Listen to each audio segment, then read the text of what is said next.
Сайн бацгаана уу? Энэ удаад Microsoft Office Excel дээр VLOOKUP функцийг хэрхэн ашиглах талаар заах болно.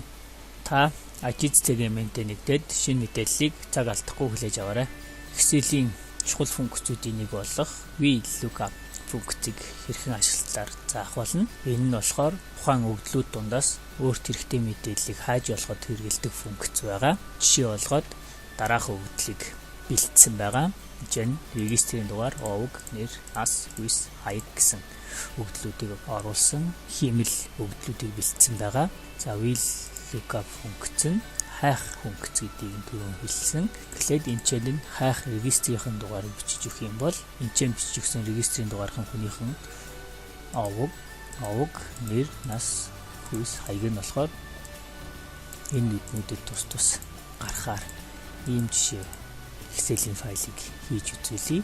За тэгэхээр овгийг нь тэнцүүгээд VLOOKUP гэд хаалтаа нэгээд за энэ чинь болохоор хайх утгаа бичиж өгнө. Энэ тохиолдолд болохоор хайх регистрийн дугаар энэ бичиж утга болохоор энийг сонгоно. За тэгээд дараа нь болохоор тухайн утгыг нь хайх хүснэгтийг нь зааж өгнө. За энэ удаад энэ хүснэгтийг бэлтэн зааж өгөөд 3 дахь утгад нь болохоор аль багнаас тухайн утгыг нь гаргаж өгөх вэ гэдгийг нь зааж өгнө. Энэ чинь болохоор овг гэж байгаа болохоор 2 дахь багна. Учаас 2 гэсэн тоо тавиад за хамгийн сүүлчийнх нь болохоор энэ чинь true false гэсэн 2 утгыг 4 дахь утгад нээж өгдөг.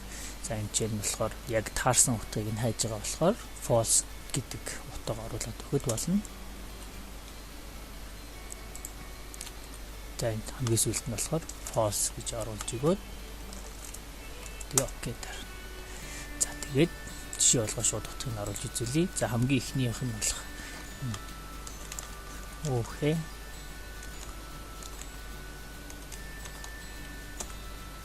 Тэгээ оруулж өгөөд ийм регистрийн дугаартай хүний овгийг шууд энэ гаргаж өгч байна. За мөн ийм байдлаар адилхан байдлаар хуулж авч байгаад одоо болохоор нэрийг нь болохоор энэ 3 дахь багна нь болохоор 3 гэсэн нийгэмд тавьчихгүй. Шууд нэр нь гарч ирнэ. 4 дахь нь болохоор нас нь болохоор 4 дахь баг нь болохоор 4. Хүйс нь болохоор 5 дахь баг учраас 5. Хаяг нь болохоор хамгийн сүүлийн 6 дахь нь болохоор 6 гэх. За ингээд оруулаад өнгөт сонгосон хүснэгтэн доторх мэдээллээс сонгосон байгаа хүснэгтэн дотроос хаймаар байгаа багныхаа мөрүүдийг нь олж өгдөг ийм функц байгаа.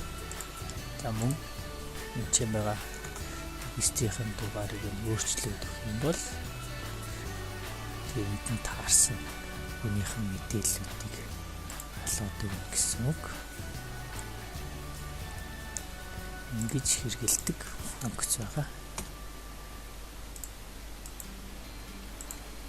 Энэ болохоор энэ удаад хамгийн амархан хэрэглэх байдлаар хэрэгжилж үзүүлсэн байгаа.